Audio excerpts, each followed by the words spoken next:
My daughter turns 11 in 6 weeks. She has been begging for a Nintendo Switch. Due to poor grades and overall bad attitude, we decided not to get a Switch. Money isn't the issue, it's her behavior. She acts very entitled and she's lying left and right. I just don't feel now is the right time for a Switch. The theft, on Easter, we, my husband, our kids, and myself, are at my husband's aunt and uncle's house. Aunt and uncle have 2 adult children, one of whom is mentally delayed, we'll call her cousin. She functions about a 10 years old level but is in her 40s. She lives in an assisted living apartment and has a job where she gets paid $5 a week. So she doesn't get many upscale things unless they are a gift. Well, cousin had an old Game Boy that she saved up to buy and was playing while we were there. She eventually set it down and moved on to playing a board game with us while the kids ran around playing. My kid decided to be an epic turd and took the Game Boy. She snuck it out of aunt and uncle's by asking if she could go to our car to look for a book she had brought, and stashed it in the glove box. She proceeded to hide the fact that she had the Game Boy for several days, even after being asked where she last saw it. Her opening to come clean when aunt and uncle called and asked if we had seen where cousin might have left it. Due to cousin's challenges, she was utterly distraught over her missing Game Boy. It's one of the few forms of entertainment she has, and she worked hard to have it. I'm disappointed about the thievery, but I'm even more upset over my kid's attitude about being caught. I only found out about it because her sisters ratted her out. Even then she absolutely refused to tell me the truth and tried to pin it on her sisters. It wasn't until I sat there and thought about it that I knew she was lying to me. Once I told her I knew it had to be her because of XYZ did she finally confess. Her behavior only got worse from there. She refused to apologize when uncle and cousin came by to get the Game Boy, and had the balls to act like SHE was the one being wronged. I feel like I need to drop the hammer on her and send the message home that stealing is not okay. I think that purchasing the Switch, with my daughter's help from money she would earn by doing extra chores, and having her give it to cousin might be a good way to deliver that message while simultaneously giving cousin a nice upgrade to make amends. I mentioned this to a friend and they said this would be a move because birthday. I don't really think that matters, but the comment was enough to make me question myself. I do intend on giving my kiddo the opportunity to earn a Switch down the line, just not in such close proximity to this incident. Not sure how or when, since I have a SO to consult, but the opportunity will be provided in some way. Our therapist is of the opinion that my daughter largely has these issues because of the inconsistent co-parenting relationship her bio dad has with my husband and I. My husband and I are big on structure, boundaries, natural consequences, and following through. Her bio dad is the exact opposite of us.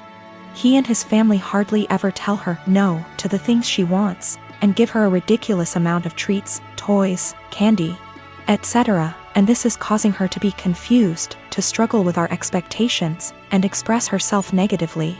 I assure you, we have been addressing these behaviors for quite some time.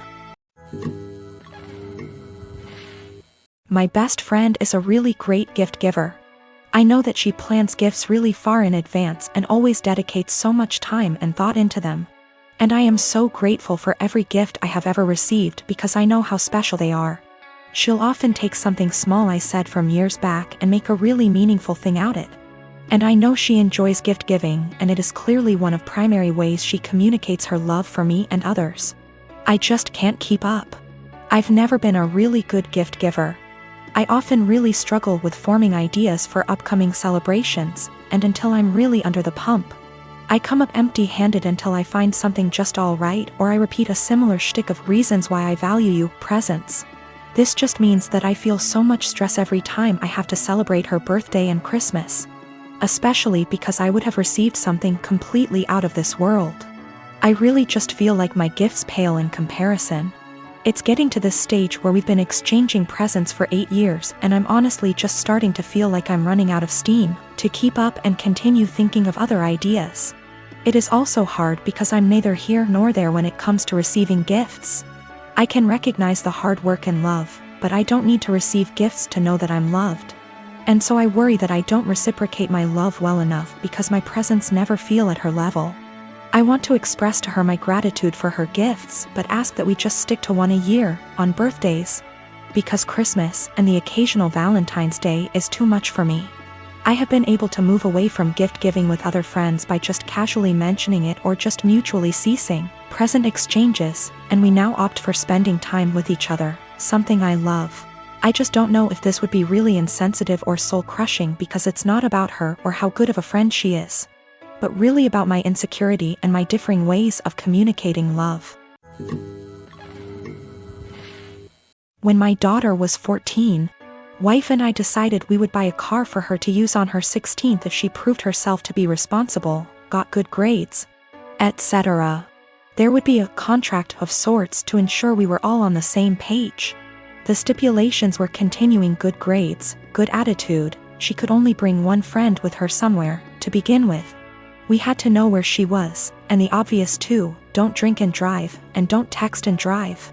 We made it clear that we were buying the car, but it was for her to use. We got the car, a 2012 Honda Civic. She has a summer job right now, it's summer break so she's out doing stuff with her friends, etc. In a few months she will be off to college. Everything was going swimmingly. Until someone on that Nextdoor app started posting pictures and videos of bad drivers in the area. And lo and behold, my daughter was posted with her face down as she texted and rolled through a stop sign. Once with her face down in her phone at a stoplight. I was livid. My wife was the one who showed it to me. We found out there were more instances from her Instagram stories, and we decided, no. Wife and I up and sold the car. We didn't lose very much in the process, except of course our daughter completely came unraveled. It's so unfair, I didn't hurt anyone, everyone's doing it. How am I supposed to get to work? What about when I go to college? Well, we said no, it's not unfair, you hurt us by being a shitty, irresponsible driver. No, not everyone's doing it. You can walk, ride your bike, or take the bus, and as for college, you don't need the car to get to and from classes, and again, ride your bike or walk. She tried to play the "how can you send your daughter to college without her safety in mind?" card, and I said, well, now you're concerned about safety? And she just up and screamed. This has everyone in our life up in arms and divided. Her grandparents think we're being over the top and awful, that grounding her would have sufficed. They've threatened that they will buy her a car again if we try to send her to college without one. The car is already sold, so there's no going back. I think what we did was absolutely correct, that actions have consequences and we would be in the wrong to pull back from that. In terms of her going to college? Well, she made that choice. She had a car, it came with certain stipulations, she disobeyed us, and now she pays the price. Back in November 2018, I was arrested at work in front of my boss and coworkers. It was the most humiliating thing I've ever experienced. I later learned at the police station that I was being charged with multiple felonies. This came as a huge surprise. Luckily, I was able to keep my wits and lawyer up instead of speaking with the detective. For $13,000, which completely wiped my savings, I was able to retain a criminal defense attorney. However, it cost me everything, and I was unable to pay my bond. This resulted in me staying in jail for a total of 54 days. At a status hearing, my attorney presented video evidence of me gassing up my car 3 hours away from where the crimes took place, and I ended up having all my charges dismissed. When I finally got out, I learned that I had lost my job, was in the process of being evicted, and my son was in the state's care. His mother is a heroin addict, and I haven't spoken to my own parents in nearly 15 years. They wouldn't let him go to my girlfriend because they didn't consider her family. Since my release, I've learned that I can't sue the police, and no one gives a shit that I was locked up for 54 days because the detective did poor investigation work. I've gone to the local press about this and was told that what happened to me happens quite a bit. They took down my info but never followed up. So what I did was create a website sharing my story. I also uploaded the police report and some other documents from the discovery. Literally, the only reason why I was arrested was because an eyewitness said they saw me.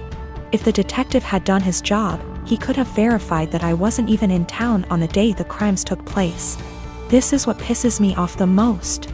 My life was ruined because of a lazy employee. My website is now ranked number 2 on the first page of search results when you type in my town's name. I live in a touristy town and we attract a lot of visitors over the summer. My web traffic has more than quadrupled, and apparently it's gotten someone high up's attention. I received a cease and desist letter recently, which I showed to my attorney. He said sharing my experience online isn't illegal and that everything I had stated was a fact or my own opinion, protecting me from a defamation lawsuit. Yesterday I received a visit from 2 officers and the detective who had arrested me. He apologized, stating mistakes can happen. They then talked to me about my website and asked if I could remove it. I said I would delete it on the condition that the detective leave his job and never do police work again. Suffice to say that isn't happening. After the visit I received, I'm more pissed off that the only reason the detective apologized to me was to get me to take down my website. I don't plan to, and the only one supporting this is my girlfriend. My friends think I'm being spiteful and have suggested that I just delete it.